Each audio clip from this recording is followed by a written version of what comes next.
teléfono. Buenas tardes, profe. Bien. Qué bueno, me alegro. ¿Cuándo empiezan a rendir ustedes? El martes empezamos ya.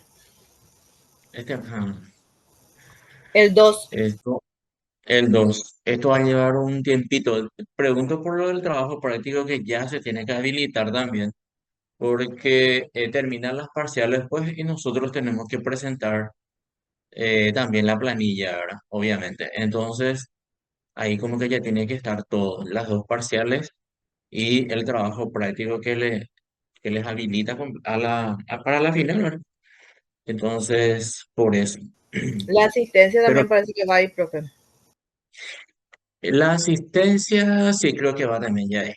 Entonces, sí, porque las parciales, el trabajo práctico y la asistencia son, digamos, las que habilitan para la final.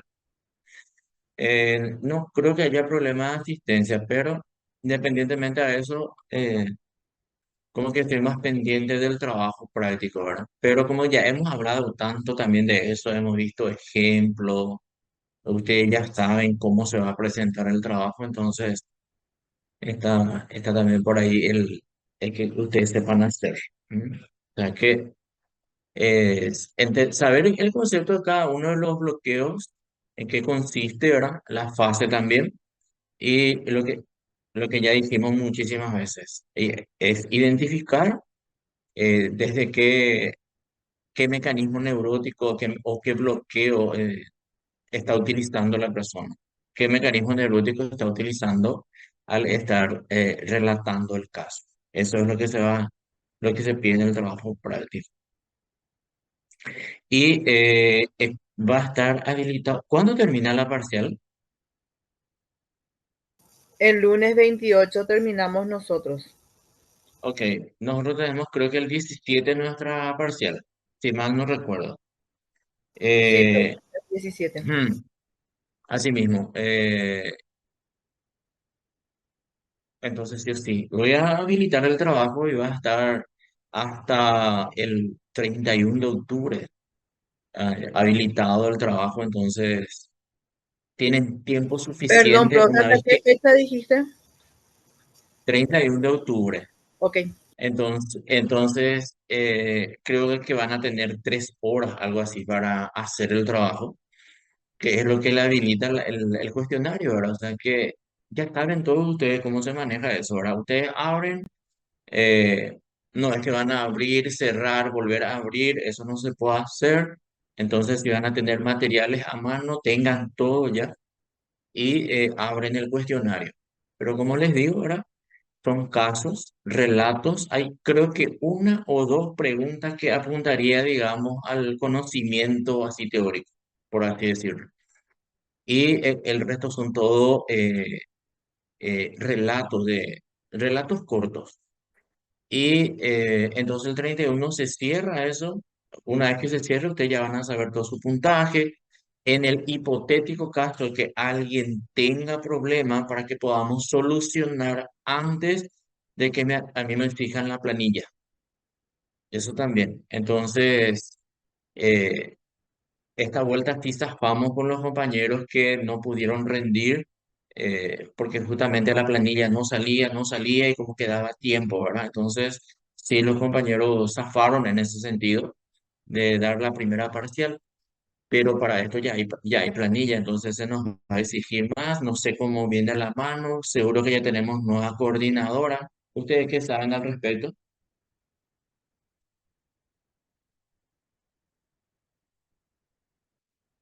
Si ya tenemos nueva coordinadora, La verdad que nada, profe. Yo por no lo menos saben no nada. sé. Yo tampoco, No, ¿verdad? no sé. Porque mañana recién me voy a la facultad, entonces, ay, mañana me voy a enterar, voy a saber quién es. Entonces, por ahí está. Bueno, vamos a ir terminando esta parte de del desarrollo de los materiales eh, que pueden emerger, emerger en el sentido de que no estaba en los planes ni siquiera digamos, del consultante y aparece. A eso se refiere. ¿Me confirmaste? Me dice si se ve en mi pantalla. ¿Se ve?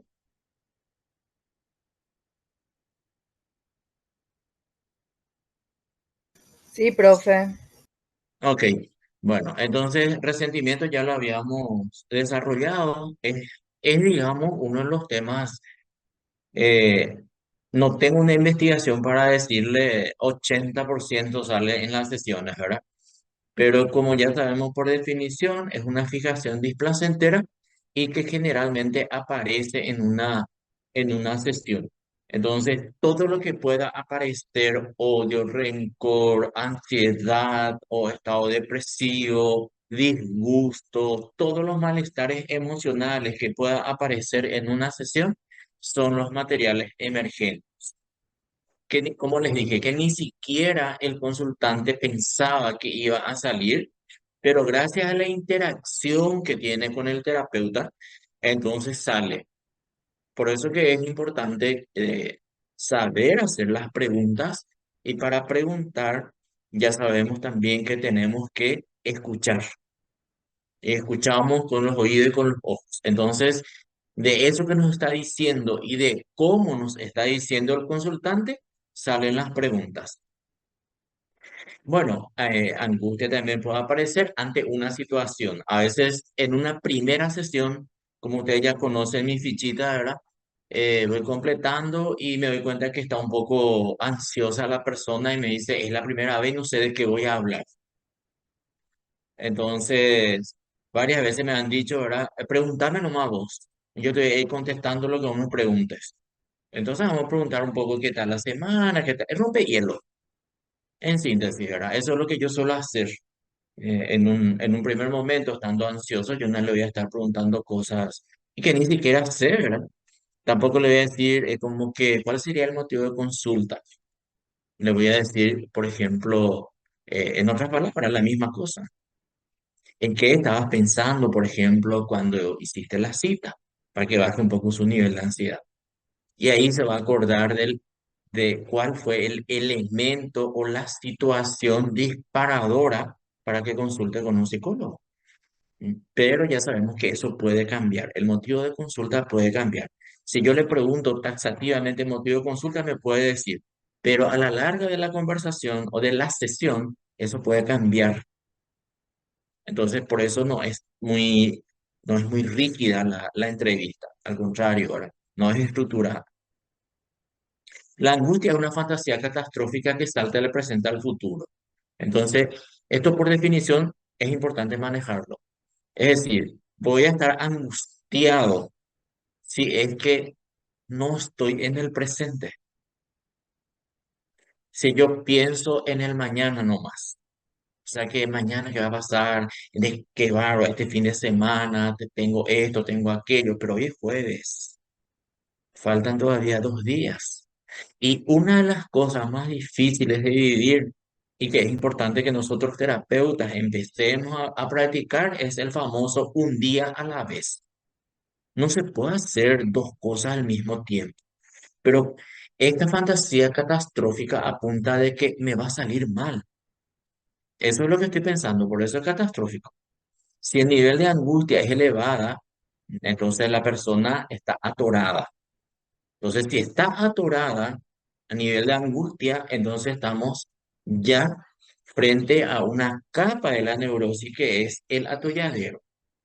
Entonces no hay el impas, o sea que existe el impas, no pasa, se atoró, se quedó con un tema. Entonces trabajo, dice el autor, con la energía libre de otras áreas. ¿Qué significa esto? Al estar escuchando el relato, como tantas veces les dije también, yo ubico a la persona en el ciclo de la experiencia. Y supongamos la angustia cae en una introyección porque yo tengo que hacer esto, aquello, ¿verdad? Y eso es la angustia, porque la introyección elevada también como que apunta un poco a que al perfeccionismo y todo ese tema y lo que otros quieren y yo no estoy llenando expectativas ajenas. Entonces, obviamente está atorada. ¿Qué significa trabajar a otras áreas libres? había sido, la sensación está libre, es decir, no está desensibilizada la persona. Esa fase está libre.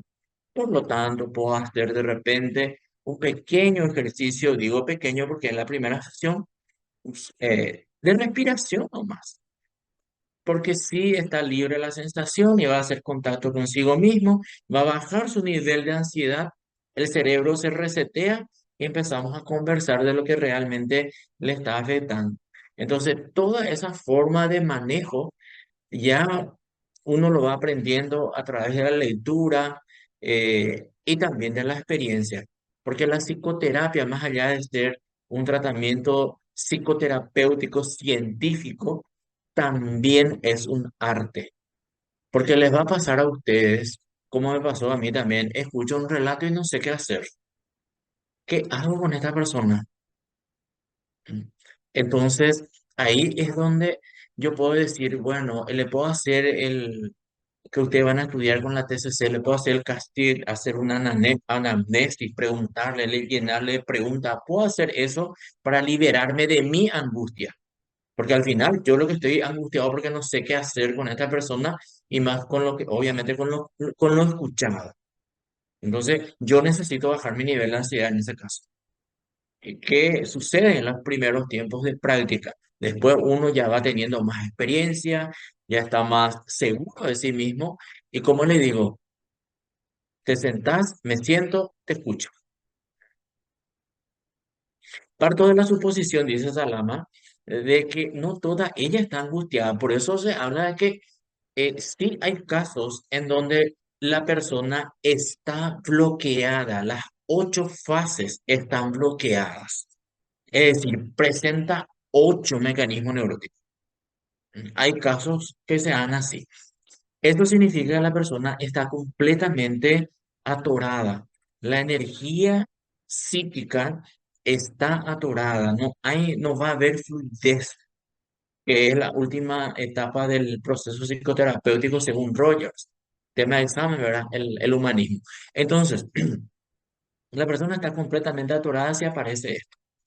Pero como que en este caso no está todos los mecanismos neuróticos, entonces trabajamos con la parte libre. Y hay una hipótesis. Al estar escuchando, yo puedo hipotetizar, bueno, este no está proyectando, no está desensibilizado, no está retroflectando, entonces esas áreas están libres.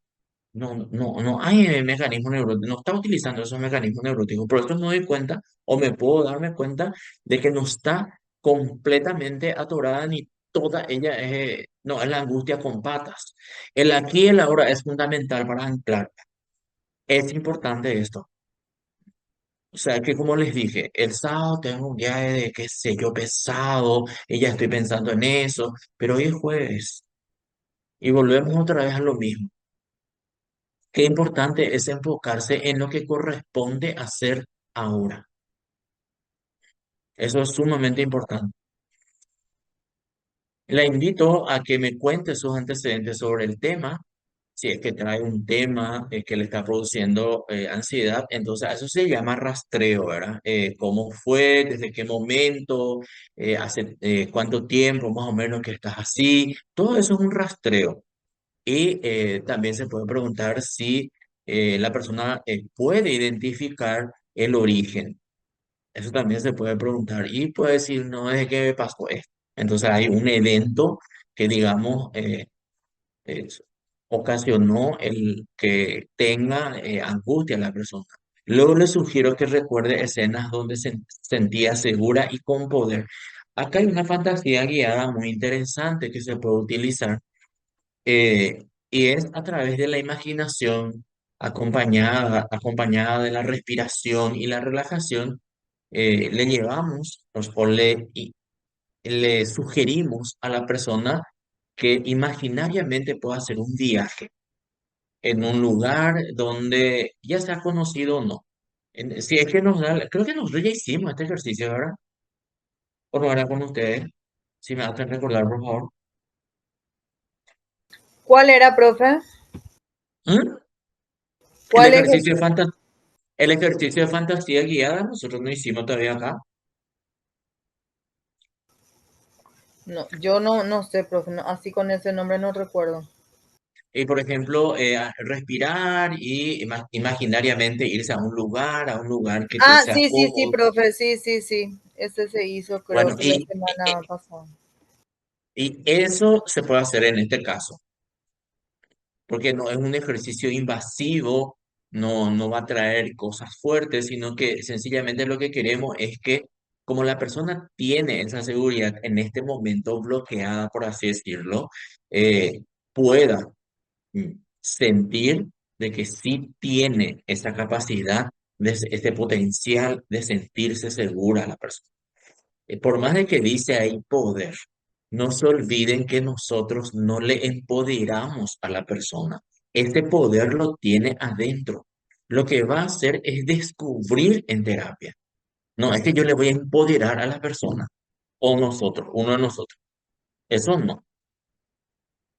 Entonces, el escáner corporal. Mm,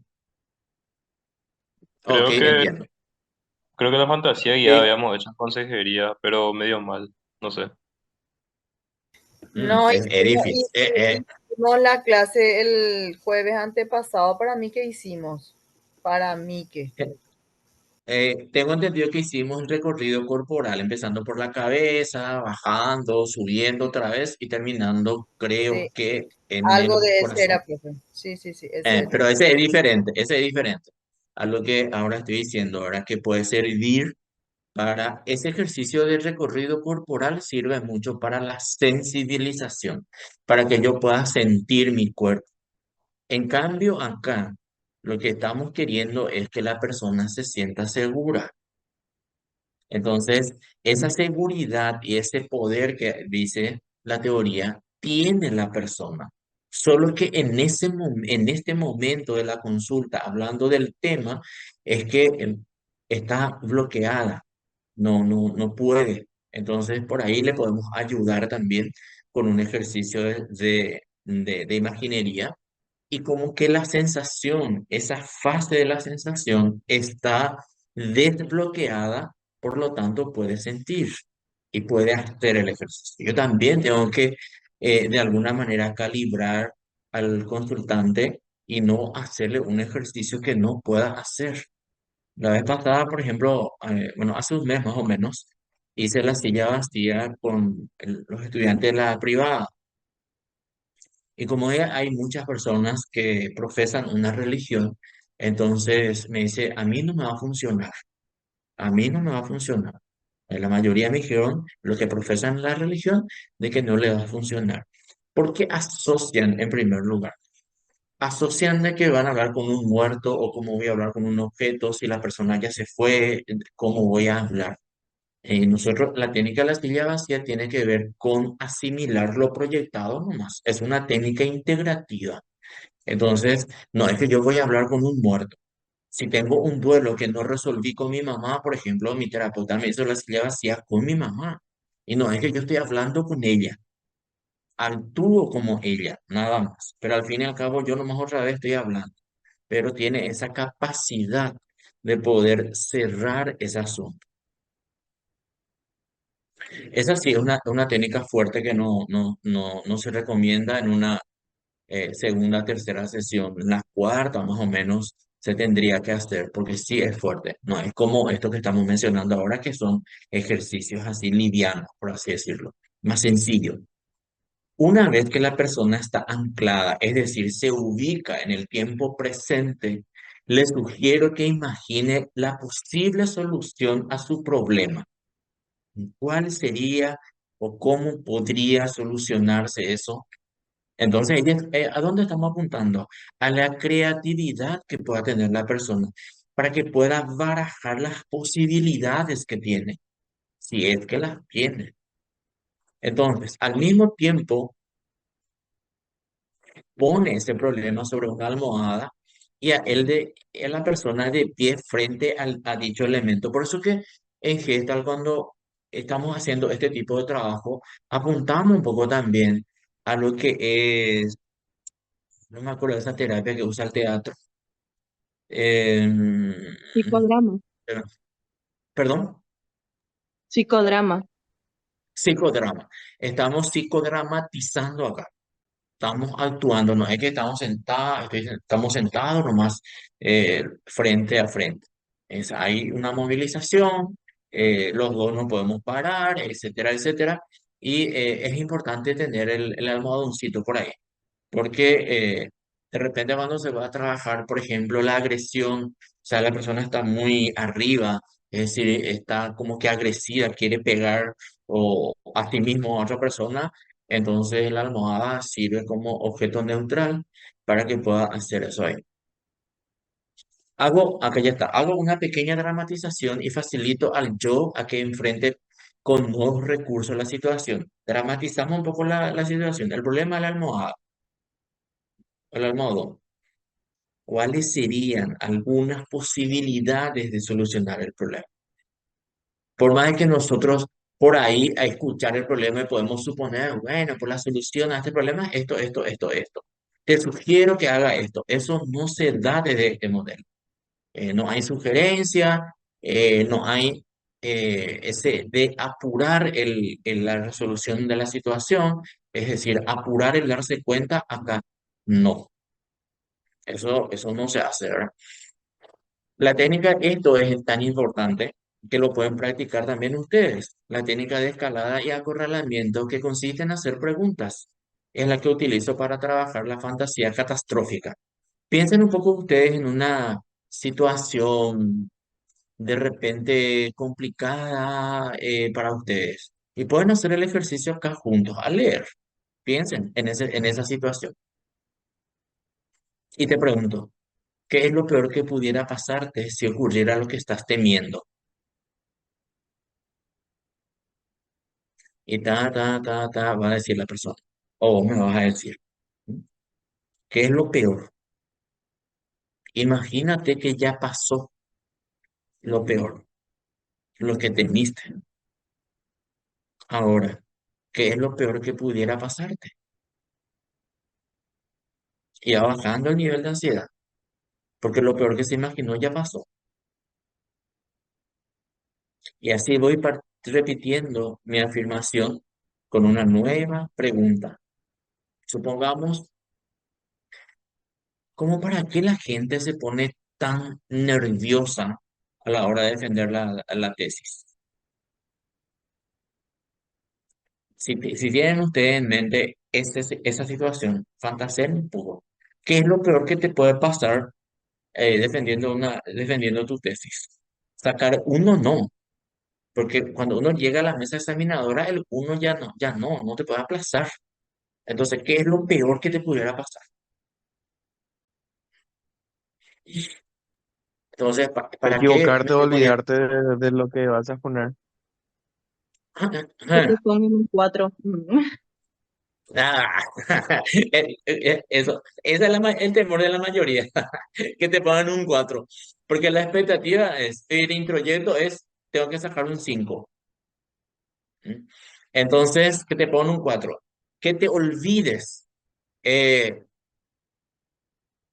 sí puede pasar la famosa laguna mental en ese momento por la ansiedad elevada que uno puede tener, sí te puede pasar, pero también tener la diapositiva que te pueda ayudar a recordar que esa ayuda a memoria, pues.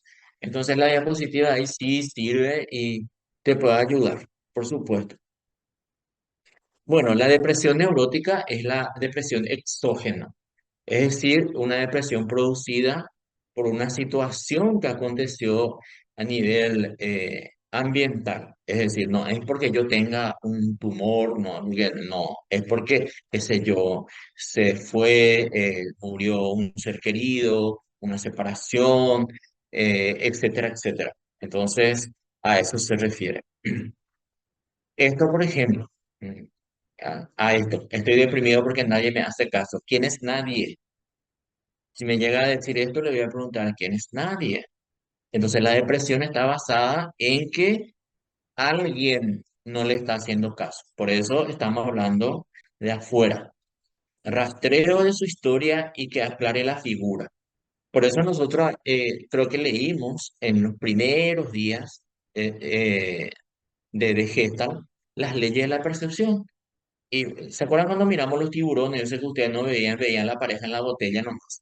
Entonces, esta es la ley de la figura y fondo. No está clara la figura. Es decir, ¿cuál es mi problema? Yo no tengo claro eso. Entonces, al rastrear la historia y con la interacción que se está haciendo, se va aclarando la figura. Pues al estar hablando con generalizaciones, pierde el poder en su yo y está actuando.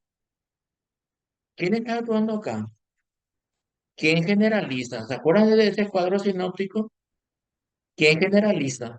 El yo particulariza, es decir, habla en primera persona, le va a decir fulana o fulano no me hace caso. Y el pseudo yo va a generalizar.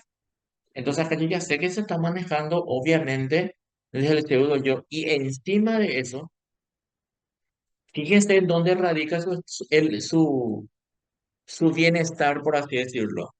En ese alguien. En ese alguien radica. La conciencia es lo único capaz de disolver los bloqueos. A mayor conciencia, menos bloqueos. Por eso es que cuando leíamos el ahora me doy cuenta, es tan poderosa esa frase, porque justamente ahí radica la conciencia. Y si me doy cuenta que esto no me sirve, ¿para qué lo tengo? Adquirir conciencia es un proceso gradual e interminable todos los días. Requiere del establecimiento del contacto junto con el darse cuenta y luego la asociación némica correspondiente. O sea que hago el contacto con esa situación, me doy cuenta y ahí aprendo la asociación némica. Aprendo para qué, qué es lo que me está pasando ahora.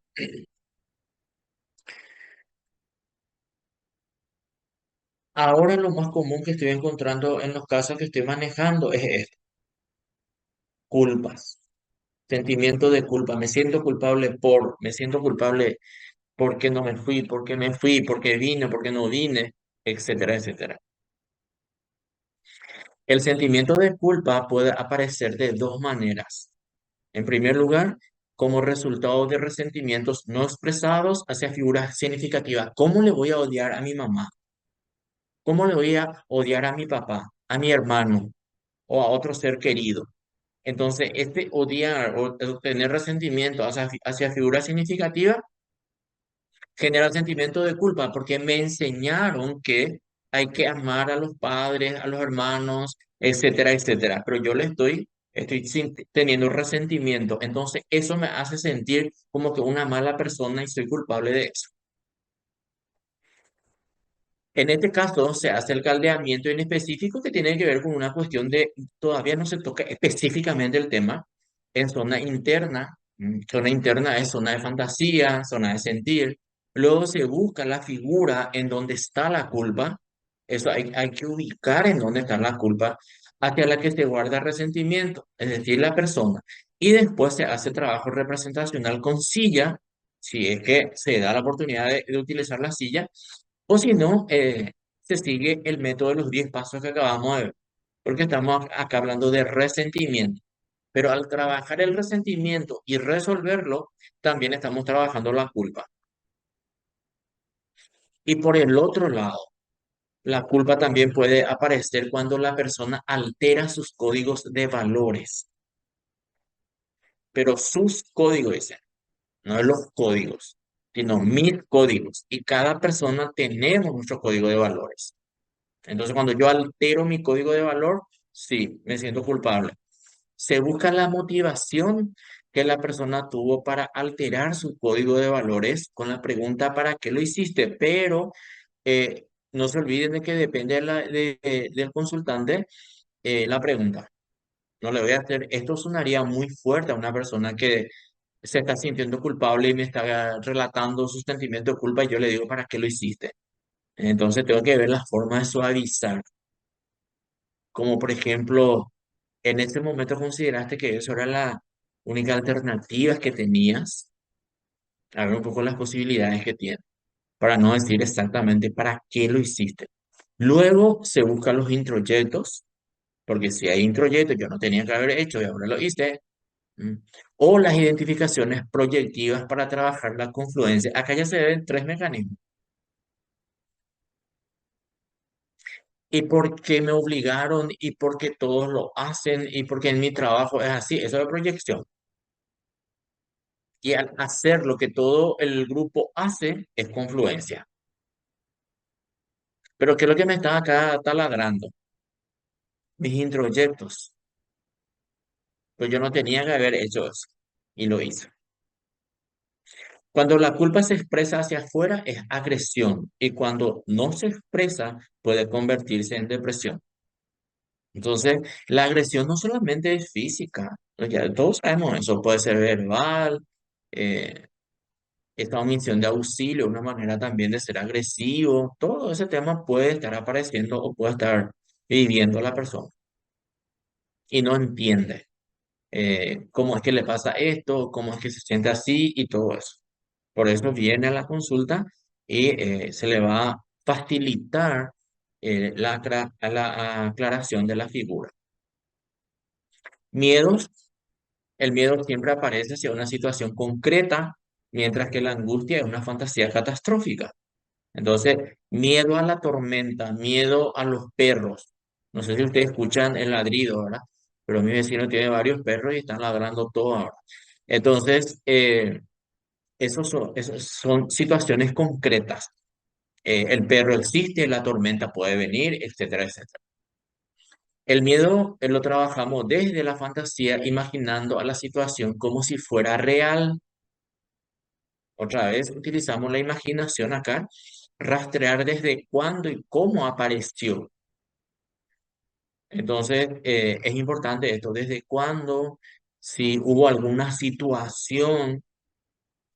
Tal vez lo aprendió de algún modelo parental o de algún adulto. Yo me acuerdo de mi época, me acuerdo todavía de mi niñez, y cuando venía la tormenta, me acuerdo que mi mamá nos encerraba toda en la pieza y que teníamos que estar ahí hasta que pase la tormenta.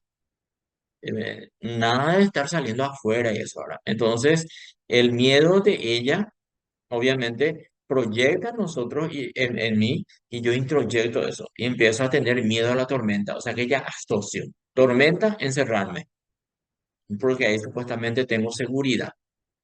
Luego iremos facilitando un proceso de desensibilización gradual, en el caso de la tormenta, al paciente que presenta un nivel importante de angustia para posteriormente anclarlo en una escena donde se sienta seguro. Entonces, si tengo miedo a la tormenta, eh, obviamente que tenemos que cuidarnos, ¿verdad? O sea que ya sabemos que en Asunción, San Lorenzo, cuando la lluvia es torrencial, los baches afloran y no se ven. Entonces sí es verdaderamente un peligro. Entonces el cuidado tiene que haber, por supuesto. Pero acá estamos hablando del miedo y el miedo me puede paralizar. O sea, yo no me muevo porque tengo miedo a tal cosa. Entonces sí se empieza a trabajar en la imaginería y por sobre todas las cosas buscando dónde comenzó eso. Porque seguro, probablemente hay un introyecto detrás. No se olviden, la unidad básica de la neurosis es el introyecto. La agresión es la fuente de la energía vital que la persona necesita para satisfacer sus necesidades, dice Fritz Perls, el creador de la Gestalt. Señala cuatro formas de manejar la energía desde la agresión para sobrevivir, para satisfacer las necesidades básicas. Sí, necesito, no la agresión en el sentido de enfrentar, de hablar, de ir, de buscar, a eso se refiere, no precisamente ir a atropellar y pegar. Acá sí, para la defensa, que ayuda a evitar la extinción del organismo, nos defendemos. También la creativa, la encausa para la solución de situaciones nuevas, se arriesga y hace cosas nuevas. Entonces, ahí sí se ve también la agresión. Y por supuesto se puede hacer un manejo inadecuado en el caso del manejo neurótico de la situación y va a perjudicar a la persona. Esas explosiones fuera de lugar, descontextualizado y todo ese tema, eh, sí, perjudica. La estrategia consiste en diferenciar la agresión patológica de la adaptativa y se procede a la resolución, desbloqueando y canalizando la energía hacia nuevas maneras de expresión. ¿Para qué la agresión? ¿De dónde viene esto? Entonces, sí tengo que preguntar desde cuándo y mi mamá o mi papá lo fue así. Eso es proyección. Entonces, ya aparece ahí el mecanismo neurótico, ¿verdad? Ah, qué afilado este, ¿verdad? La envidia. Qué mal. En, he tenido experiencia en mi trabajo en donde sentía que la persona me envidiaba, ¿verdad? Sentía por las cosas que hacía, ¿verdad? En mi contra. Entonces, la verdad es bastante desagradable. La envidia es un sentimiento desagradable que no solo consiste en desear lo que no se tiene, sino que además se piensa imposible de obtener. Quiero, pero digo no voy a poder tener. El ver que otro cuenta con algo que nosotros no poseemos nos lleva a sentir rabia contra el otro y un sentimiento de inferioridad en nosotros. O sea, que ya nos está diciendo, ya nos da mucho material de trabajo. La persona envidiosa,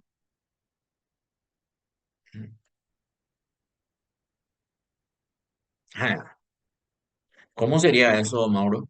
La admiración encubierta.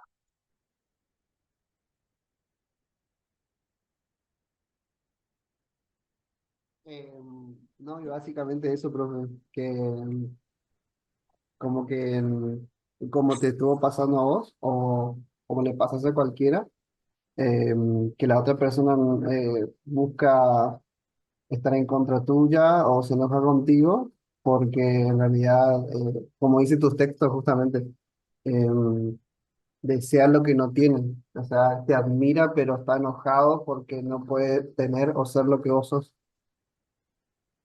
Mm. Pasa que en la envidia, vamos a leer un poquito más, para no saber, para no descontextualizar, pero es válido lo que estás diciendo. Eh, cambiar la envidia por admiración. Entonces, permite apreciar lo ajeno, aprecio lo que tenés. Me alegro contigo por tus logros. ¿Cómo es que voy a envidiar lo que tenés? Si para tener lo que estás teniendo, me pasaste por un proceso. Y vos que tuviste la oportunidad de estudiar una vez me dijeron, y la persona que me dijo tuvo mejores oportunidades que yo para estudiar. Entonces ahí entra un poco, no se olviden cuando hablamos de existencialismo, ese margen de elección que tiene la persona. Entonces, lo que hacemos en terapia, cuando trabajamos con una persona envidiosa, es transformar esto, la envidia por admiración. O sea, que ¿qué está haciendo la persona invirtiendo su energía envidiando? Y fíjense lo que dice más. Eh, permite apreciar los ajenos y tal vez nos impulse a obtener algo similar, evitando el deseo de arrebatarlo. Estamos hablando de envidia a nivel elevado. Esto nos haría crecer al impulsarnos a desarrollar nuestra creatividad y nuestra potencia hacia el éxito. O sea que si la persona pudo, yo también puedo. Pero ahí sí voy a analizar mi realidad. ¿Puedo intelectualmente? ¿Materialmente? ¿Puedo? ¿Tengo que hacer más? Todo eso se tiene que analizar. No es que porque el otro puede, yo puedo dar. Todos tenemos las potencialidades. La envidia impide el desarrollo de nuestro potencial, por lo que inevitablemente pasa a ser considerada material del pseudo-yo. Y desde esa perspectiva habrá que trabajarla para resolverla. O sea que la envidia está bajo el dominio del pseudo-yo. Entonces, la neurosis está ahí a flor de piel. Preguntas, dudas, comentarios.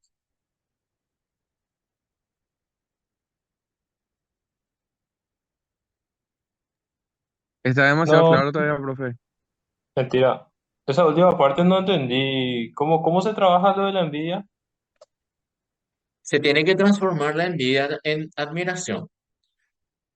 Y ahí va a entrar, de acuerdo a lo que está diciendo la persona, eh, cómo le voy a preguntar, qué es lo que está envidiando. Hay posibilidades de que él pueda o pueda realizarse de otra forma, como para qué quiere ser como la otra persona, para qué quiere lo mismo que la otra persona. Todo eso se tiene que ir trabajando. Eh, Envidia sana, dice, no sé si existe. Cuando me dicen eso, yo me callo nomás en ese sentido, ¿verdad? O sea que, ¿cómo voy a envidiar sanamente? La admiración sería esa, es lo que es sano, porque el que envidia pues se estanca y el que admira Sí. es como una forma para ayudarse a progresar. O sea, mira, vos tenés esto, Mm, hija de mí, yo también puedo, por ejemplo. Entonces yo me doy como más ánimo para poder lograr mm, también cosas que yo me propongo y eso es con admiración, no es con envidia. así mismo, es como que me motiva a, Profe, a justamente en esa serie, no sé si ya viste, de esa serie ¿cuál? argentina Envidiosa, justamente trata de una chica que siente mucha envidia porque sus amigas de su edad ya tienen toda pareja, familia y qué sé yo. Y la terapeuta es como que está trabajando eso con ella por más que la otra no quiere ver, ¿verdad? Y le dice que siempre ella está como obsesionada porque las otras sí tienen y ella no tiene, pero ella nunca vio nada positivo en sus amigas. Entonces le da de tarea que valoren un poco cualidades positivas que tienen ella y que no se fije solamente en las cosas que ella no puede tener y que ellas tienen, por ejemplo. O sea, muy Mm, interesante está por ese lado, por cómo encausa la terapeuta las terapias. Es muy simpática, te recomiendo si tenés tiempo. gracias. Sí, me sale como sugerencia constantemente. Eh, sí, existen, hay muchas personas que de repente van experimentando ese sentimiento y se les nota, ¿verdad? Entonces, eh, hay que saber cuidarse y manejarse también dentro de ese ambiente. Y lo peor es que en lo laboral haya eso. Eso sí es argel, desagradable, incómodo, para mi gusto. ¿Alguien más que quiera decir algo?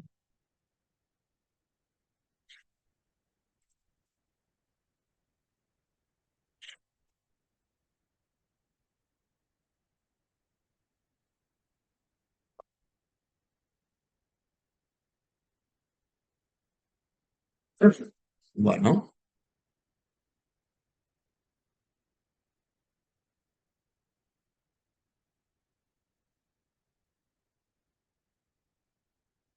vamos a ver ahora los elementos que tiene el proceso terapéutico.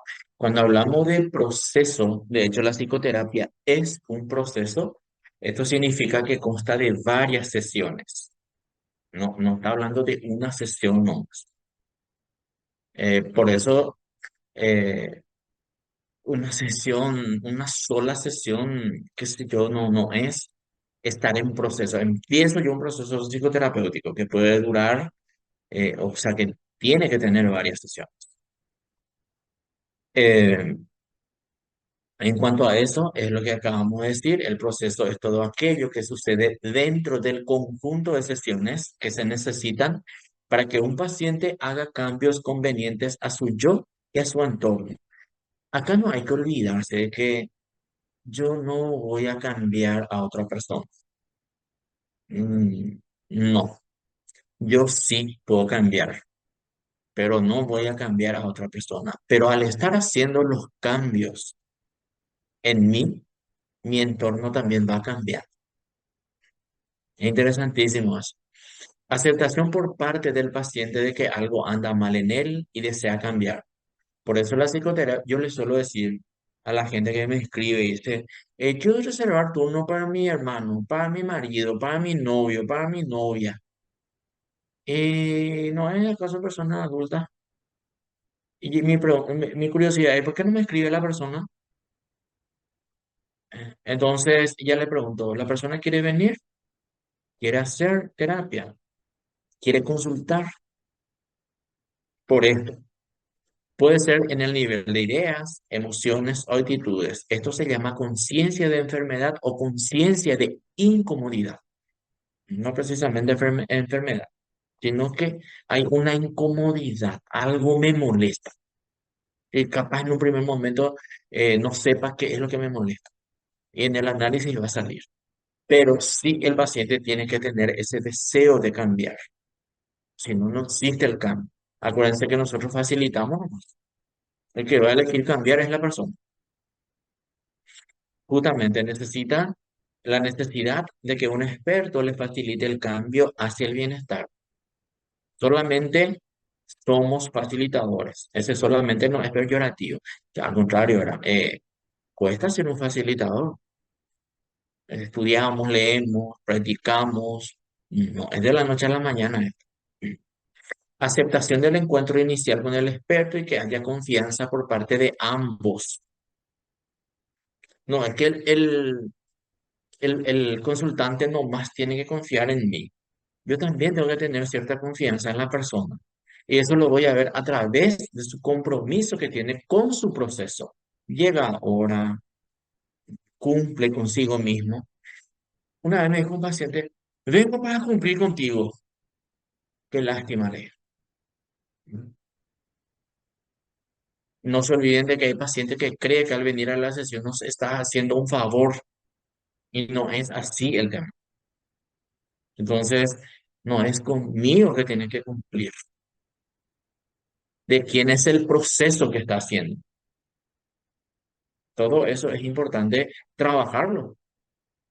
Contacto, respeto, disponibilidad para hacer ejercicio vivencial. Esto ya está hablando más o menos del consultorio. O sea que si le voy a hacer acostar a una persona, tiene que, obviamente, ¿verdad? Tener alfombras limpias. Si voy a hacer el ejercicio sobre la agresión, tengo que tener almohadones, todo eso. Aceptación de los valores gestálticos básicos que se comparten con las corrientes, que tienen que ver con la honestidad. O sea que una persona está pagando para venir a mentirme. Amor, respeto y responsabilidad por parte de ambos. O sea que no es que yo voy a llegar tarde o le digo, ¿sabes qué? A última hora yo le digo, no, no voy a poder estar y la persona ya salió de su casa, por ejemplo, ¿verdad? O se organizó, movilizó algunas actividades para dejar tiempo para la consulta y yo cancelo. Si bien también molesta muchísimo, a mí me molesta cuando me cancelan a última hora, porque ya es un tiempo perdido, ¿verdad? En ese sentido, ¿verdad? De repente había otras personas que quería y no había tiempo, ¿verdad? Entonces, en ese sentido me molesta muchísimo, una falta de respeto. Entonces sí, yo les suelo decir, nada, avísenme por favor, ni bien se enteran de que no van a poder. No puedo decirle 24 horas antes porque no, muchas cosas pueden pasar en 24 horas. Compromiso por parte de ambos hacia la relación y el proceso. Las dos personas están comprometidas con el proceso. Yo no estoy comprometido con el paciente propiamente dicho en el sentido de que le tengo que hacer cambiar. No, es así el tema. Yo estoy comprometido con el proceso y comprometido con la facilitación del darse cuenta.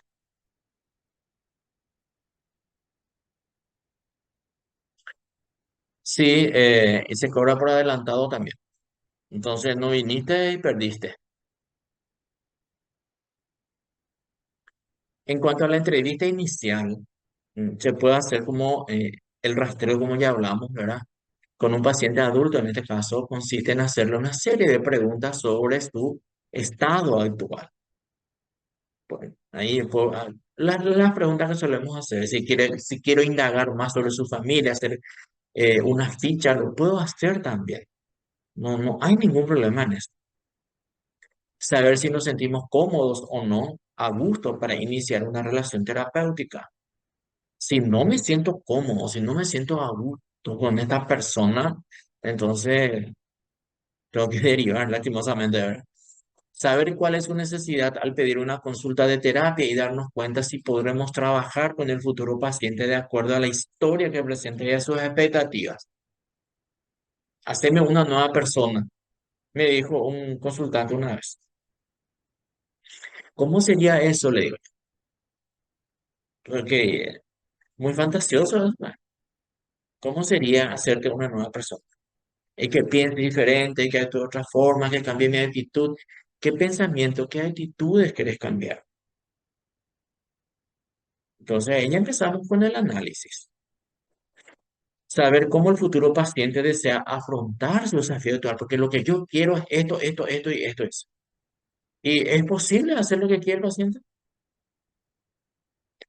Ponernos de acuerdo sobre horarios, honorario y hacer un contrato verbal sobre la frecuencia de las sesiones y el tiempo estimado en forma aproximada, además de un contrato ético de confidencialidad. Esto es en la primera sesión. De hecho, antes de venir, ya sabe, en mi caso, porque yo tengo un flyer que le envío a la gente que me pregunta, ella dice dirección, duración, honorario, todo dice ahí. Entonces, al venir a la consulta ya sabe, no me va a venir a preguntar cuánto es. Entonces, ya sabe cuánto va a pagar. Eh, Pueden habilitar su micrófono y conversamos lo que escriben, porque me bloquea pues la proyección del PowerPoint. Si pueden hablar.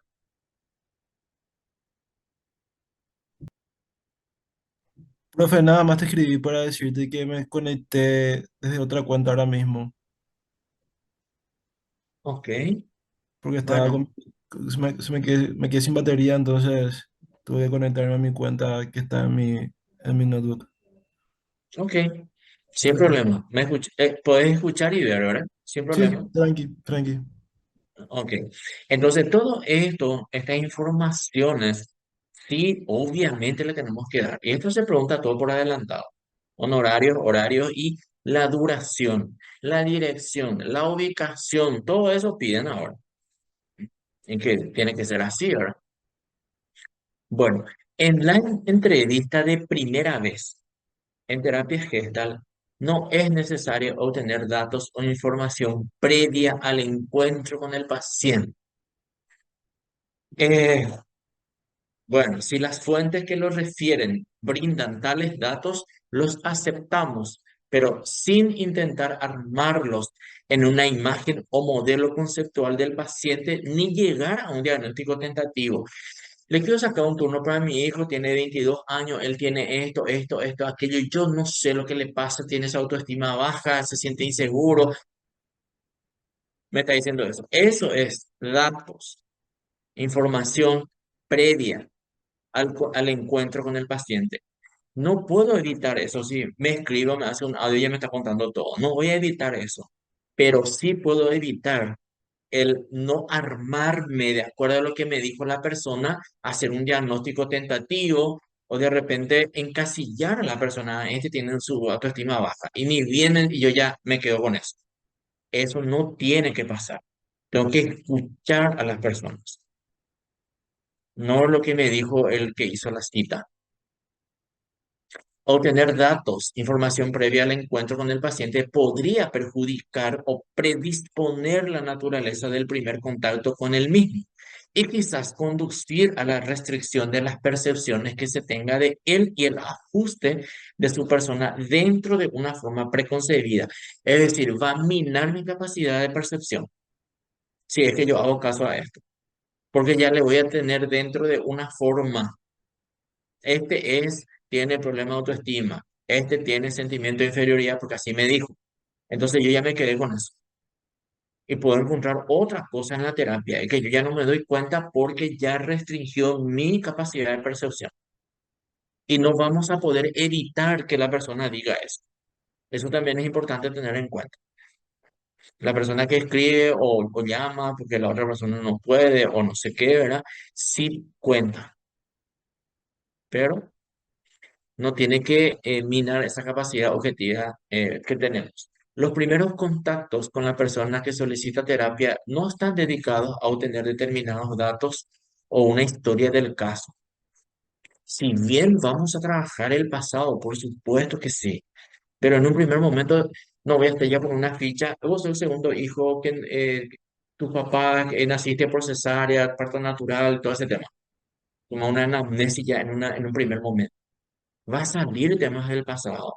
Y cuando salga vamos a trabajar sin ningún problema. Puedo preguntarle cuántos hermanos tiene, si sus papás están vivos todavía, todo eso puedo preguntar. Y más todavía cuando me dice no sé de qué hablar. La entrevista se estructura para que no sea estructurada. Esta vez no se parece un trabalengua, pero hay una estructura. Pero dentro de la sesión ya trabajamos con lo que viene. Entonces, de acuerdo a la figura que está emergiendo, con los materiales emergentes vamos a trabajar. Entonces, no hay una estructura así de repente como para que yo pueda decir, esto vamos a hacer, esto y esto. En una primera sesión me puede contar un montón de situaciones y me quedo escuchando y todo ese tema, como muchas veces ya les dije, puede ser una sesión catártica, yo no puedo hacer nada, quiere hablar la persona, entonces espectacular, buenísimo. Pero en la siguiente sesión sí, ya vamos a estar trabajando. Entonces, es decir, que el uso de las preguntas o comentarios abiertos permite proporcionarle la oportunidad al paciente de que se presente a sí mismo o se proyecte a su propia manera, a su propio ritmo, en toda su individualidad. Eso es lo que vamos a respetar. El ritmo de la persona y su individualidad. Yo puedo escuchar, digamos, en diferentes personas casi el mismo problema. En diferentes personas que tengan ansiedad, por ejemplo, o terminó recién una relación. El problema es el mismo. Ansiedad terminó una relación. Dos personas. El problema. Pero la persona es diferente. El ritmo va a ser diferente entre las otras personas. Por lo tanto, acá no existe la comparación. Eso es categórico. No voy a estar comparando. Los elementos históricos que sean significativos para la terapia saldrán en el momento y tiempo apropiados, en el momento presente del paciente cuando sea figura. No, porque mi papá luego salió ahí, salió la figura significativa y salió algo del pasado, y ahí ese es el momento de trabajar. El interés se centra en las actitudes, los sentimientos, las emociones, la fenomenología y su congruencia con las conductas manifiestas, así como la figura y los bloqueos dentro del ciclo de la experiencia. Todo esto yo tengo que estar mirando cómo se está manifestando la persona y, como les dije, ubicar dentro del ciclo de la experiencia. Debido a que no se intentará diagnosticar etiquetando los problemas del paciente, tampoco se establecerá hipótesis acerca de la etiología, el origen, independientemente de la génesis histórica de los problemas. Estamos interesados en sus manifestaciones actuales. Bueno, no se establecerá hipótesis en el sentido de que voy a decir, esta persona tiene este problema porque no en ese sentido, pero sí constantemente estamos haciendo hipótesis, porque esa hipótesis, esa suposición que yo tengo es lo que me va a ayudar a hacer una pregunta, de acuerdo a lo escuchado. Puedo decir, este está retroflectando. Esta es la suposición que yo estoy teniendo. Y voy a comprobar a través de una pregunta. Este está introyectando. Está muy confluyente el consultante hoy. O está haciendo una fijación. Esas son las hipótesis que yo puedo hacer, porque eso es lo que estoy sospechando, suponiendo. Y el que me va a confirmar o negar va a ser el consultante. Algunos elementos comunes para valorar como obstáculos del desarrollo de la persona es la poca aceptación de sí mismo. ¿Esto qué significa? De que el proceso va a tener más sesiones, va a obstaculizar, no dice que va a impedir, pero va a tener más sesiones, porque le cuesta aceptarse a sí misma la persona. Entonces, por eso le va a llevar más sesiones. la no comprensión de algún asunto inconcluso. La figura no está clara.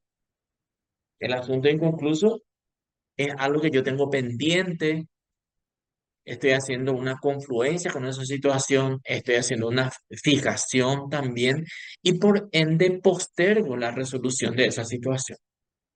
Entonces ahí tengo tres mecanismos y lleva más sesiones. A eso se refieren los obstáculos. Falta de respeto, responsabilidad, honestidad y amor en las sesiones. Esto es cuando el paciente llega tarde.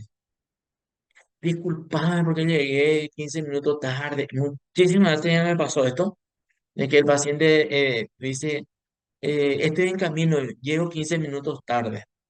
No importa. No le voy a decir no vengas, pero comió sus 15 minutos. Eso es categórico.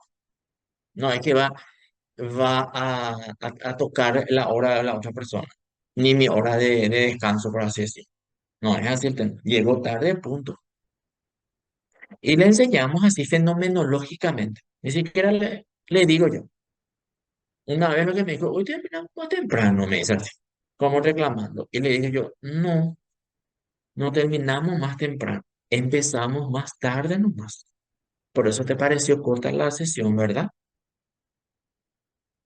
Entonces, de a poco hay que ir reeducando a las personas. Por eso es importante el reloj. Y el reloj, como le digo, ahora voy a poner dos en el consultorio, uno detrás del paciente y otro detrás de mí, para que pueda mirar la hora también y ver al estar desarrollando la sesión. Y no estar mirando nuestro reloj, por ejemplo. Eso no, reloj de pared. La incapacidad del individuo para distinguir sus diferentes necesidades es confusión de figura. En la confluencia, por ejemplo, esto se da.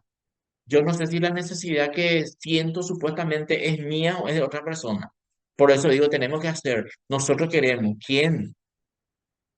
¿Quién es nosotros? ¿Quiénes tienen que hacer? ¿Qué cosa tienen que hacer? Pero lo fundamental es quién, porque me está ahí hablando de varias personas. Y por supuesto, cuando se generaliza, estamos ya dentro del pseudo yo, y en este caso, la confluencia. La evitación del darse cuenta y su correspondiente rigidez en la percepción y la conducta, no me doy cuenta de nada.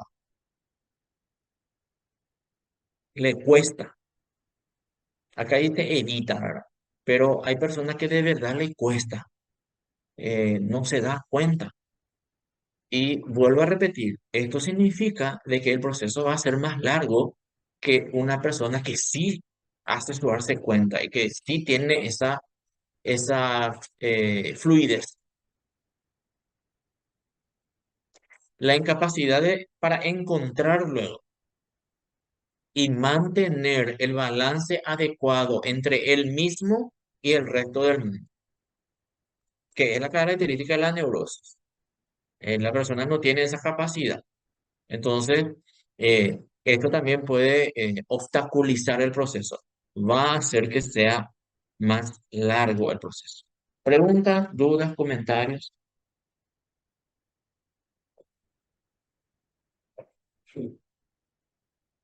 A ver, ¿alguna curiosidad que tenga hasta acá? Estamos hablando de lo que puede acontecer en una sesión o cuáles son los elementos que se dan en una sesión psicoterapéutica. De hecho, está muy claro, profe, y está bastante interesante también los puntos, al menos como que comentarios que sirven otra vez de consejos, como por la idea de los relojes y compañía, como para no ser muy, ¿cómo Mm, decirte? Desagradable o pues, son microgestos que muchas veces no notamos de repente cuando estamos conversando con una persona y viendo la hora como que da esa impresión de impaciencia o de que llegue la hora y que se vaya ya, ahora yo por lo menos lo ah, interpreto así, me parece interesante también ahora. Y con respecto al desarrollo del tema está bastante, creo que para mí está claro, igual y es algo para hacer una releída, pero está bastante, yo por lo menos no tengo preguntas. ok. Sí, es muy incómodo. resulta muy incómodo para mí cuando mi terapeuta mira su reloj. Entonces, desde la Gestalt, cuando lean ustedes el PDF, van a encontrar lo que sí habla de tener dos relojes en el consultorio. Entonces, también la persona puede mirar la hora, porque sí he tenido personas, por ejemplo, que mira su reloj, que mira su teléfono y va controlando la hora. Entonces, Hasta, hasta invita a una cierta discreción y sobre todo a que se desconecta un poquito más, creo yo, ahora, porque generalmente una persona que acostumbra a hacer eso es porque siempre está en esa rutina de, yo por lo menos hago mucho eso con el tema del trabajo, por los tiempos que manejo ahora, y como que mm, te saca, yo por lo menos creería o lo interpretaría de esa forma, porque a mí me pasaría que me sacaría del clímax de la consulta y me transportaría de vuelta a la rutina del estar ahí, ahí a full con el ritmo del trabajo ahora. mm. Opinión Así mía. como la persona, sí, así como la persona no pone en silencio su teléfono. Yo tuve una paciente que llegaba a su teléfono, ¿sí? Encima ese sonido tan agudo y cada rato escuchaba cómo enviar los mensajes. Y ella se ponía más ansiosa. ¿Hay posibilidad de poner en silencio? Ya le digo, yo, porque uno me molesta, a mí me molesta. Eh, entonces, así como así, desconcentra. Es igual cuando los perros ladran todo. Yo no tengo nada en el, no tengo mascota, pero igual, los vecinos, de repente hay ruido, ladrido y todo ese tema, ¿verdad? Son situaciones que desconcentran, ¿verdad? Entonces, estar pendiente de la hora que yo cada rato tengo que estar mirando y todo eso, no. Eso, yo por lo menos evito mirar mi reloj cuando estoy en consulta porque sí, ya tengo un reloj de pared, ¿verdad? Entonces, eh, no, es como una manera de decir, mira la hora, más o menos, ¿verdad? Bueno, hay dos objetivos en la psicoterapia gestáltica, eh, como que la gestal se basa en el darse cuenta y en el aquí y el ahora. Es adecuada la evaluación de las necesidades dentro de un marco de inmediatez. Entonces tenemos un objetivo inmediato, que es lograr que el paciente aprenda a cerrar sus asuntos inconclusos desde su yo. Es decir, desde lo que cree, piensa, siente, apoyado inicialmente por el facilitador que se convierte en un yo auxiliar, gracias a que ese facilitador tiene una conducta congruente, armónica y transparente. Esa es la parte complicada del terapeuta. O sea, que yo soy yo en consultorio, pienso, siento, y que tenga, que haya congruencia con eso. No es el famoso, por más que no doy los consejos, entonces no se aplica ese a lo que yo digo y no lo que yo hago. Pero sí, conmigo mismo es importante ser congruente, armónica y transparente. Entonces el objetivo inmediato es que la persona logre cerrar sus asuntos inconclusos desde su yo, no desde el pseudo yo. El pseudo yo imagina, generalizan, no tiene conciencia, no está en el presente, todo lo contrario al yo. Entonces, desde ahí tiene que ir cerrando. Y al hablar de yo, estamos hablando de criterio de realidad. Y un objetivo inmediato es favorecer que en el paciente, la adquisición de una filosofía de vida. Esta fase puede prolongarse hasta que se logre el proceso de autoapoyo, llegar a obtener la congruencia entre su conducta, sus sentimientos y sus pensamientos. Esto ya es más largo, o sea que va a llevar más tiempo, ya una filosofía de vida, darte cuenta en cada momento de lo que estás haciendo, que estás experimentando al estar haciendo tal cosa, tu trabajo, estar leyendo o estás jodiendo. Entonces ahí eso lleva más tiempo. El darse cuenta es la puerta de entrada al aprendizaje. Sin embargo, este requiere de repetición de lo aprendido hasta que se incorpora de manera relativamente definitiva, es decir, se convierte en hábito. Es lo que les dije varias veces también. Piensen en ustedes Y no estoy diciendo desconéctense cuando están hablando con una persona. ¿Qué sensaciones le produce?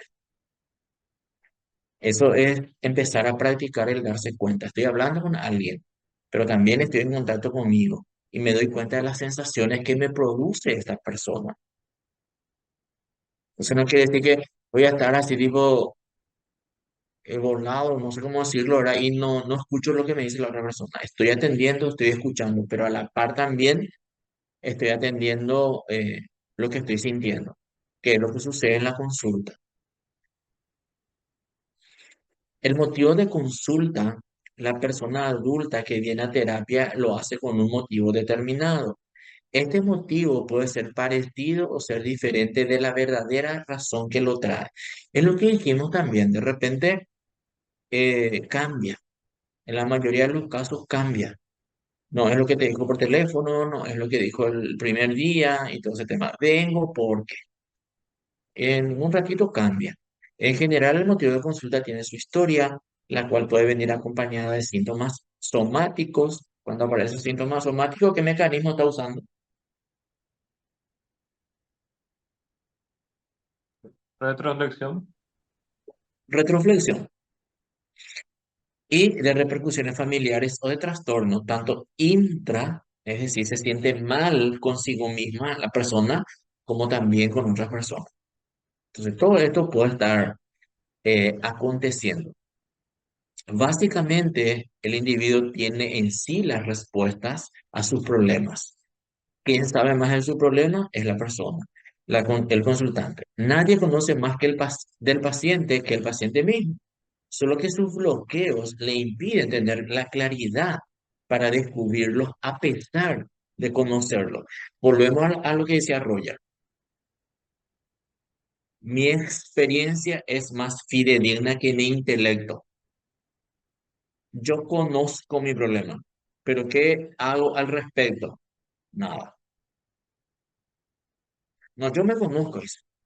Yo sé cómo soy. Espectacular es cuando ya se presenta con esa situación o con esa actitud en la consulta. Porque la contradicción es tan grande. Si se conoce y sabe lo que está haciendo ahí, la fenomenología le contradice. Bloquea la voluntad para el cambio y encontrar alternativas de solución que impliquen un mejor aprovechamiento de sí mismo a favor de él. Los cambios tienen que ser procesual. Los cambios generalmente trae consigo miedo, incertidumbre, todo eso trae. Una mudanza, por ejemplo, no sé, alguien ya se mudó acá de casa, cambiar de barrio, de ciudad, es estresante porque justamente es el tema del cambio, trae consigo eso. Es importante diferenciar el motivo de consulta del paciente de la idea que tienen sus familiares, porque muchas veces difieren. Yo me acuerdo atendí a un muchacho, me hablaron primero los padres. Muchas veces ya tuve esos casos de que vienen primero los padres. Y de entrada ya me dice, nosotros no somos los pacientes o los que quieren consultar. Venimos por nuestro hijo. Y me cuenta la historia de su hijo. Que tiene este problema y me gustaría saber si se puede trabajar. Hay gente que hace eso.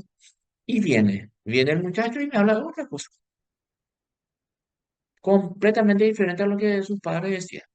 Entonces ahí entra lo que dijimos hace rato.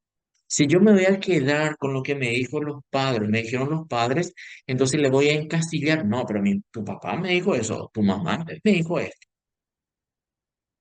Entonces ahí es importante escuchar lo que dice la persona. ¿Quién es el consultante? Yo le digo a los padres, agradezco porque aparte estoy cobrando, ¿verdad? Le digo, agradezco, pero sí, la verdad me gustaría escucharle, ver cómo se manifiesta, todo ese tema. Y más todavía cuando ya es mayor de edad. Entonces, pero sucede.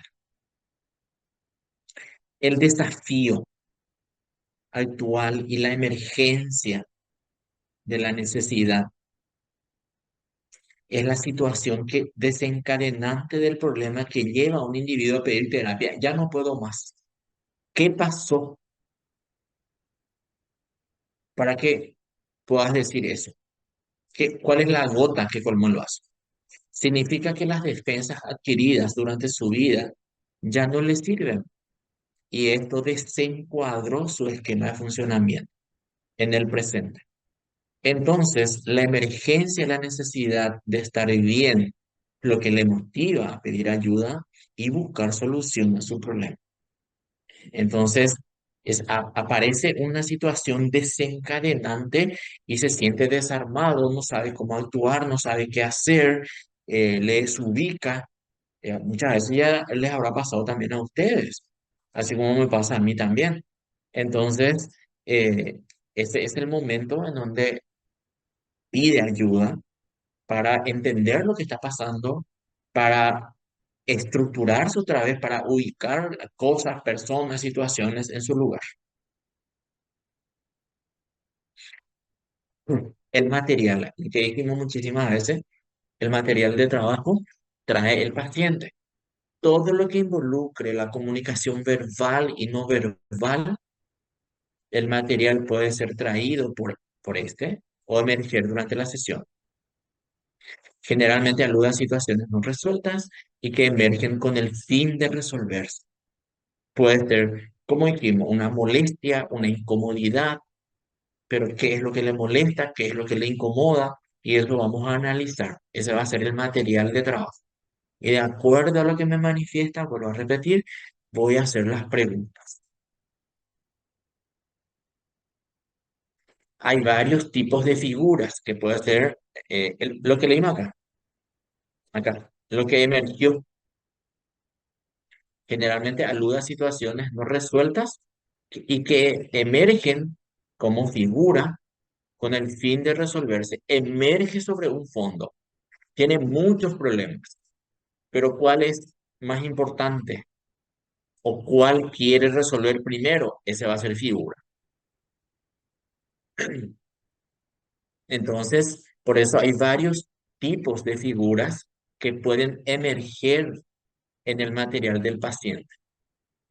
Esto nosotros ya lo habíamos leído, la figura del atolladero, es donde se da el impasse, la persona está estancada, es a nivel existencial, no es a nivel relacional.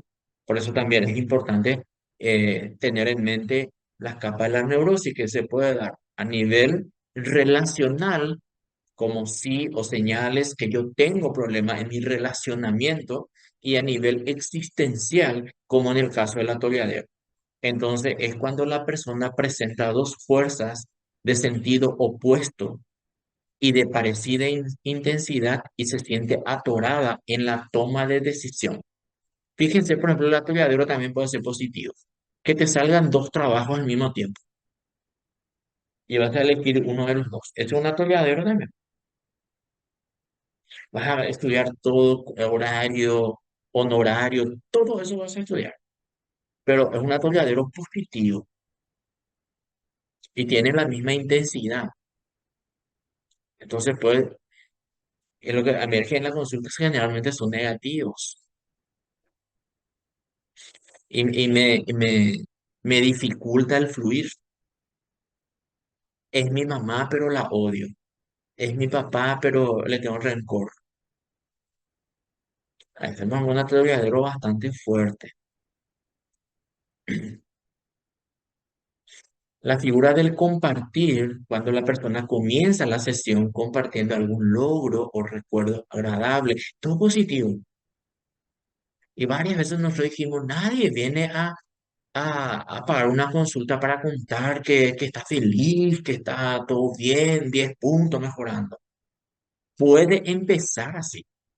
Sin embargo, hay que estar atentos a la fenomenología o comunicación no verbal del paciente, dado que pudiera ocurrir que éste se presente a la sesión como si estuviera compartiendo algo. Es decir, como si está hablando, compartiendo, pero su cuerpo muestra una conducta incongruente a lo que está diciendo. Entonces es el momento en el que pasa a ser figura de atolladero y se trabaja como tal. Y yo estoy contando algo, eh, un recuerdo agradable, pero mi cuerpo dice otra cosa.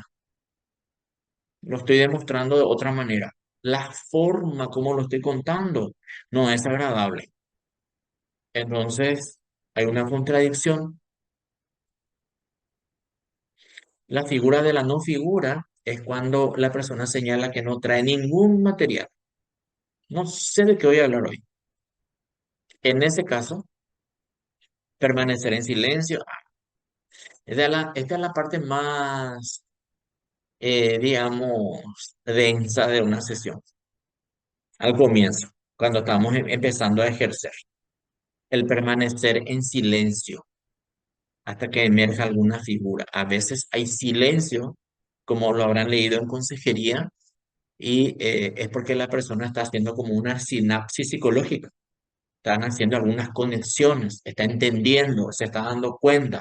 Entonces te calla, porque necesita de ese silencio. Entonces, como dice acá, quedarse en silencio, a veces también el terapeuta es importante que se calle y no bombardearle con preguntas.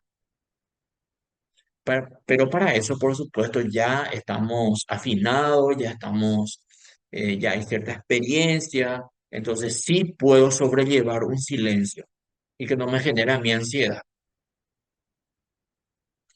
Eh, Permanecer en silencio es una opción hasta que la persona hable o lo que sea. También es otra opción hacer un rastreo sobre áreas específicas. Puedo decirle, qué sé yo, me comentó algo la semana pasada y ahora viene y me dice que no sabe de qué hablar y yo me acuerdo de ese algo que me había comentado y le pregunto, ¿qué tal te fue? ¿Qué conseguiste? ¿Cómo te sentiste? Cosas así. Estamos hablando de pasado, pero es una forma de empezar, digamos, a romper el hielo.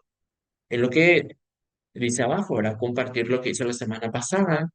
Dijimos también, ya hicimos también acá, hacer una fantasía guiada a su interior. Vamos a hacer un ejercicio de relajación entonces, respiramos juntos, lo que sea. Y si nada nos quiere, bueno, nos quedamos en silencio.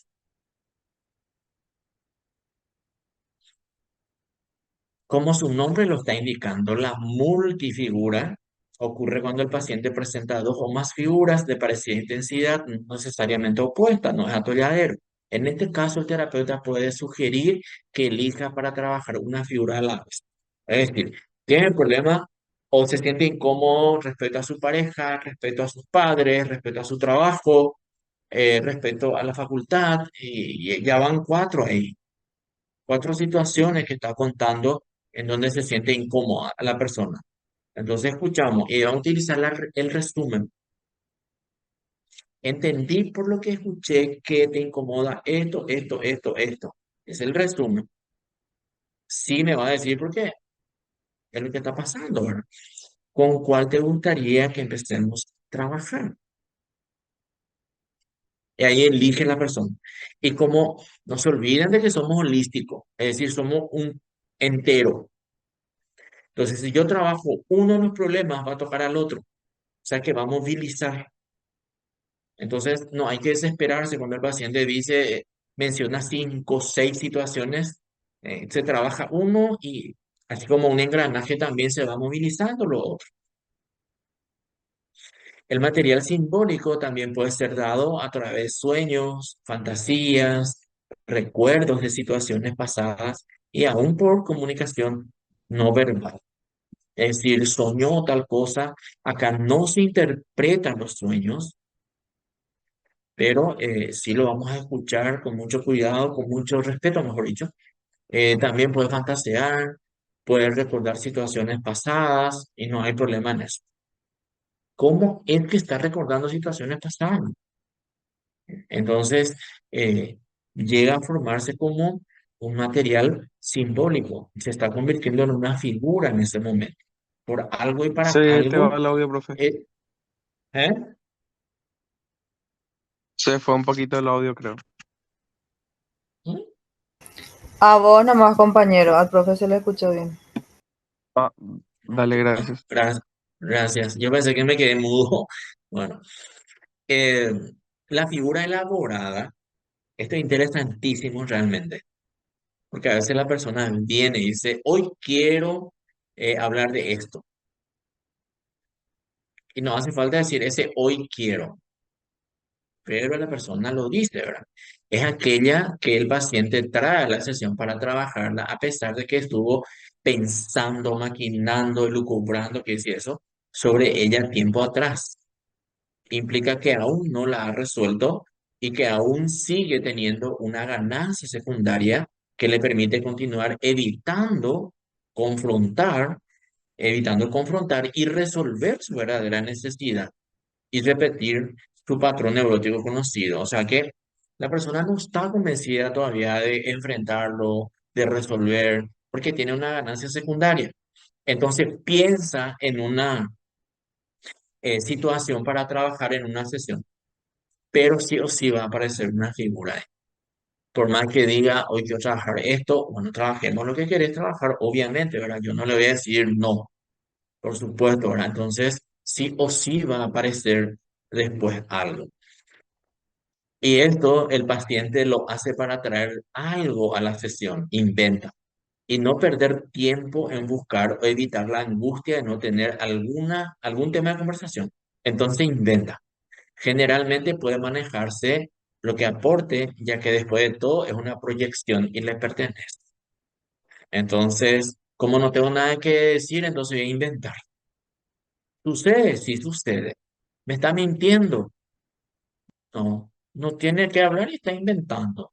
¿A quién está mintiendo? Esto no hay que tomarse a título personal. El paciente de verdad puede venir a querer intentar mentir al terapeuta, pero en realidad se está mintiendo a sí misma la persona. Entonces yo no voy a tomar como al título personal y decir me mentiste. Sí, no. Profe, Nada personal acá. profe, Santiago. la diferencia entre la elaborada y la inventada es que uno miente y el otro trae cualquier otra cosa nomás, ¿verdad? Así mismo es. Pero ambos La, son, ambos son de flexiones, ¿verdad? sí, la elaborada, por ejemplo, si piensa en algo, elabora un tema y trae, hoy quiero hablar de esto, por ejemplo. No sé si de fleta, porque va a aparecer la figura real en la conversación. La inventada es una proyección. Entonces, inventa un tema o divaga, empieza a hablar de cosas que de repente no tiene cierta relación, no, como que temas no importantes, por así decirlo. A lo mejor para él le resulta importante y le voy a preguntar. Entonces, se dan estas situaciones. La reservada es la que a lo largo de la semana el paciente la ha guardado para trabajarla en la sesión, que no es la inventada. Lo negativo es la falta de espontaneidad y el autoengaño o historia que se cuenta el paciente cuando la propone en la sesión. Reservó, guardé, ¿sabes qué dice Lord? Eh, con adorno cuenta. Entonces, sí, claro que le vamos a escuchar, no importa qué tipo de figura trae el paciente, le vamos a escuchar. La figura real va a emerger, sí o sí. La pseudo, acá sí la figura deflectada, es la figura aparente, detrás se oculta la figura real. No se olviden que en una figura deflectada la persona va a venir a hablar de, y la figura del síntoma expresado por el cuerpo que tiene que ver con el dolor o con el malestar corporal. Hace una semana que me duele mi cabeza o mi estómago, cosas así. Entonces ahí cambia un poquitito. ¿Alguna pregunta hasta acá? A ver si les veo a alguien. Estamos entre 45. ¿Alguien tiene alguna curiosidad? ¿Quiere aportar algo? Hoy están bastante silenciosos, ¿eh?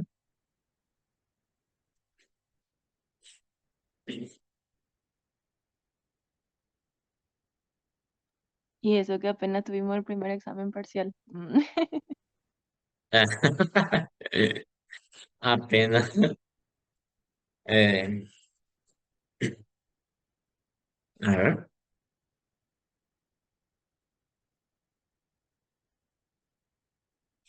la clásica pregunta, ¿cómo se sienten en este momento? Ese sí puede escribir porque dejé de proyectar, puedo leer sin problema el mensaje.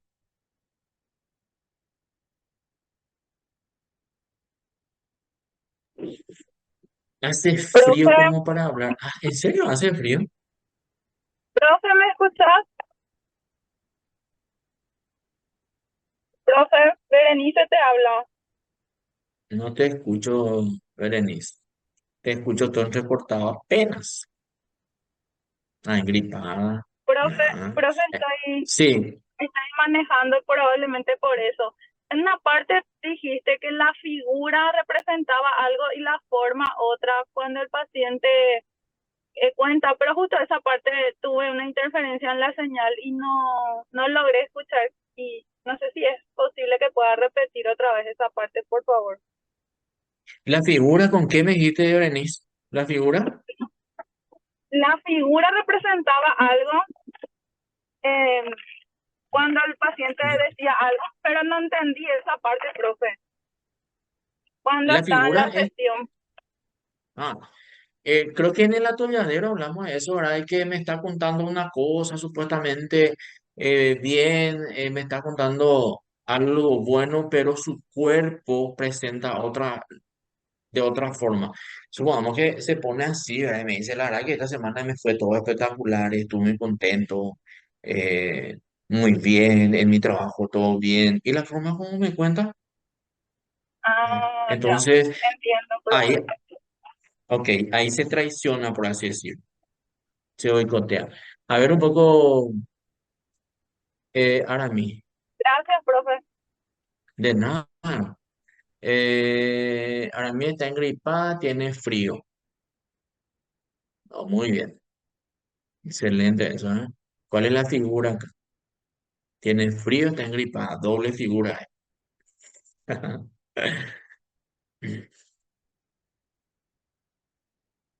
Gracias, Ana Bonín, gracias, Ana Paula. Eh, del por qué están estudiando psicología, ¿verdad? La del síntoma y el frío. Entonces, fíjense, por ejemplo, estás en tu casa, ahora mismo. Ah, eh, entonces, ¿cómo es que sentís frío? No hay posibilidad de abrigarte, por ejemplo, ¿verdad? Entonces, ¿se dan cuenta cómo se presenta la figura? Y bueno, hay que trabajarla, ¿verdad? ¿Alguien más que quiera escribir? Vamos a identificar figura y fondo.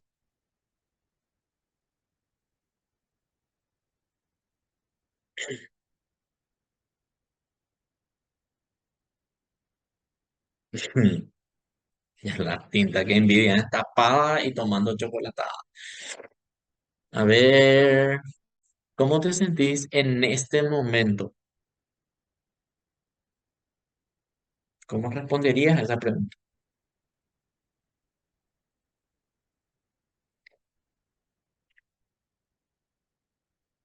Para llevar un poquito a la práctica lo que estamos leyendo.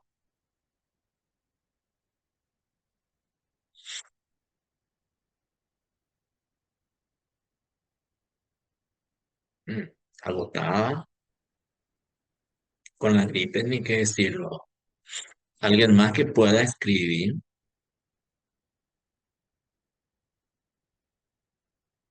con sueño. Mm, A menos si refresca, estira y luego estar en la cama.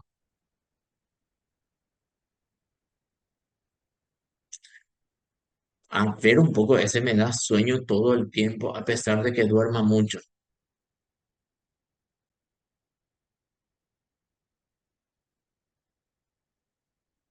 ¿Cuánto es todo el tiempo para vos?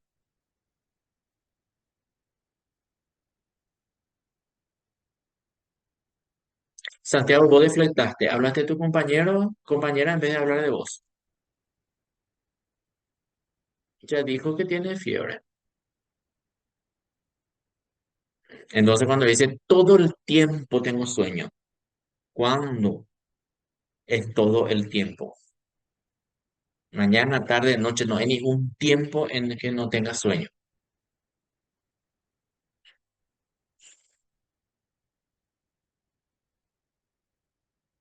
¿Examen de mañana? Mañana ustedes ya rinden.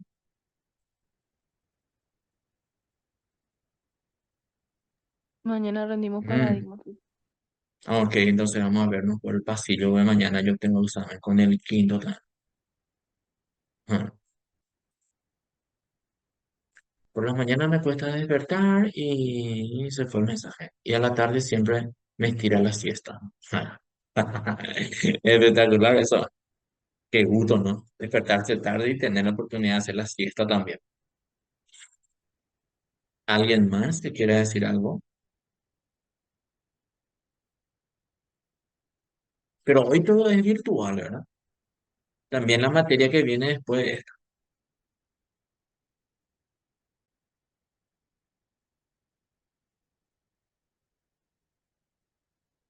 Ok.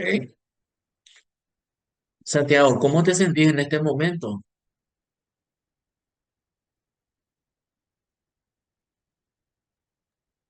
Por la gripe, ¿verdad? Em, Creo que estoy un poco angustiado porque esta clase me parecía interesante, pero fuiste muy rápido, entonces mis apuntes están un poco ahí a la Bartola nomás y voy a tener que mirar otra vez tu video. Eso. Voy a proyectar un poco. ¿Y por culpa de quién me fui rápido? O sea, una proyección mía, ¿verdad? Ustedes me estaban reforzando mi comportamiento. Se entiende las veces que preguntaba. Por culpa de ustedes. Por No, esto justamente le dije, realmente, profe, el compañero dijo que no estaba entendiendo algunas cosas. Interrumpió en un ¿quién momento, dijo? pero después siguió nomás, ya después nomás seguir todo. Santiago en un momento Eh, dijo, no, todavía no está todo claro y le volviste a explicar, pero en las siguientes oportunidades creo Porque que ya eso, no dijo nada. sí, aparte de eso, tengan en cuenta una cosa, nosotros tenemos el tiempo a nuestro favor en cuanto al desarrollo programático. O sea, no fue como siempre le digo, yo me voy a pasar leyendo diapositivas, si bien es una lectura comentada, explicada y todo ese tema, eh, por supuesto que puede haber personas que no entiendan, ¿verdad? Entonces, para eso pues estoy. Y cuanto más ustedes preguntan también, yo obviamente me voy a recordar de ejemplos y todo ese tema. Entonces, es importante la participación justamente. Ese marcar con el libro, tener los apuntes, tener el PDF es muy importante porque esto es copy y pega del PDF. Es la misma cosa. No, no hay diferencia con el PDF. Entonces, ahí ustedes se pueden ir guiando si es que lo tienen, ¿verdad? Y puede facilitar eh, la ubicación de los temas y memorizar también, ¿verdad?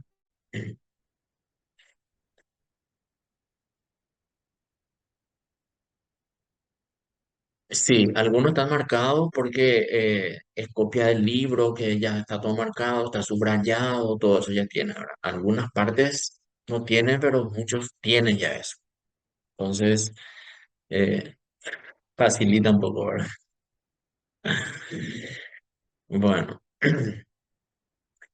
¿alguien más que quiera decir algo o escribir? Claudia, ¿y vos cómo te sentís en este momento? Yo me siento cansada Mm, y estoy un poco ansiosa por todas las actividades que tenemos entre las pruebas, los exámenes.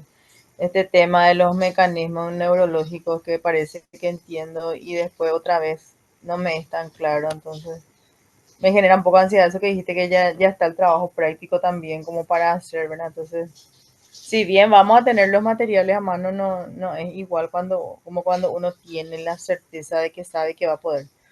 Es como que todavía no logro captar muy bien. Los mecanismos neuróticos. Lo Sí, que sí hay que, sí, lo que sí hay que diferenciar bien, y yo creo que mandé en el grupo el ciclo de la experiencia.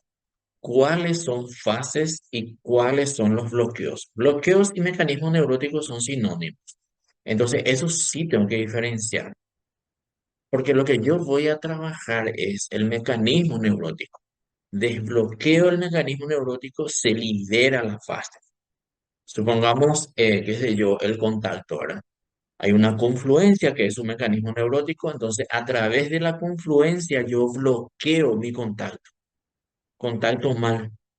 Entonces, una vez que resuelva la confluencia, mi fase de contacto se libera de este mecanismo y voy a poder contactar bien. Por eso es importante manejar esos temas, o sea, que diferenciar, mejor dicho, para que no se confunda. Pueden ir escribiendo presente, por favor, mientras seguimos conversando hasta que todos escriban. acá en el chat, profe.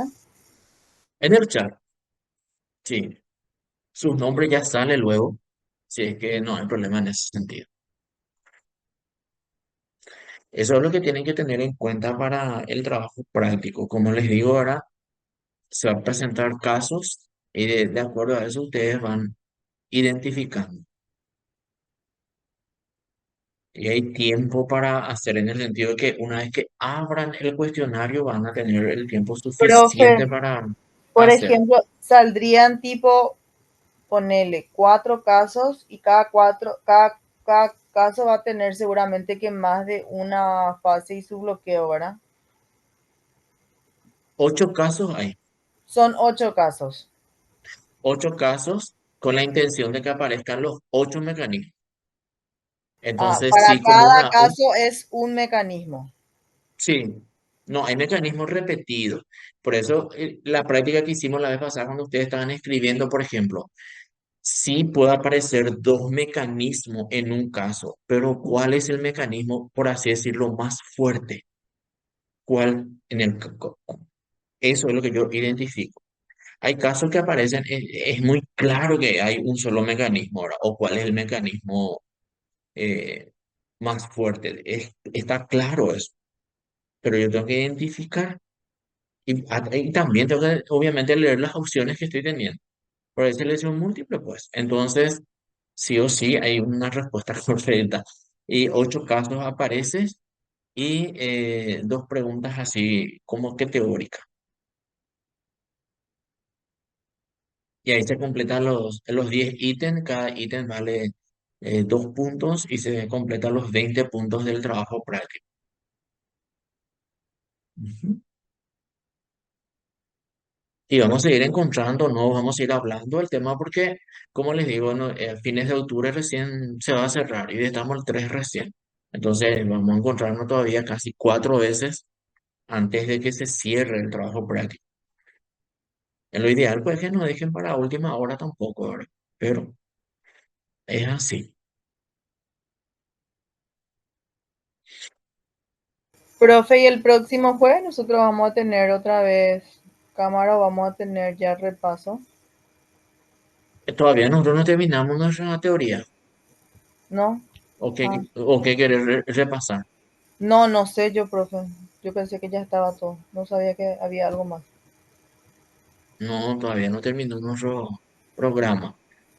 No, no se va a habilitar 3 veces. Una vez nomás se habilita eso. Esa sonrisa está espectacular. Bueno, todos ya escribieron presente, así nos vemos el próximo jueves. Profe, tengo una consulta. Sí, Creo que en tu materias que había un trabajo que decía resumen de todo lo que se desarrolló, que era para el primer parcial. No sé si eso valía puntos o no, yo no llegué a hacer. No sé si eso suma para el trabajo práctico o algo así. en dónde está eso? Creo que era en tu materia o capaz me estoy equivocando. Voy a mirar un poco ahora. Sí, en tu materia era, profe, Y pero vos habías dicho que eso pusiste porque era un requisito, una cosa así Así de... ah, mismo, Sí. entonces, así mismo. sí, porque yo no llegué a Sí, hacer y me preocupé porque ya pasó hace rato la fecha. sí. Y en vez de eso ya está el marcar la asistencia los lunes, que Ah, ya bueno, funciona también. Mm, gracias. de nada. Muy bien. Nos vemos entonces el próximo jueves. Que pasen bien y éxito en los exámenes. Muchas gracias. Chau, chau. Gracias a vos, profe. Buenas noches. Buenas Gracias, noches. profe. Dale, chau, chau.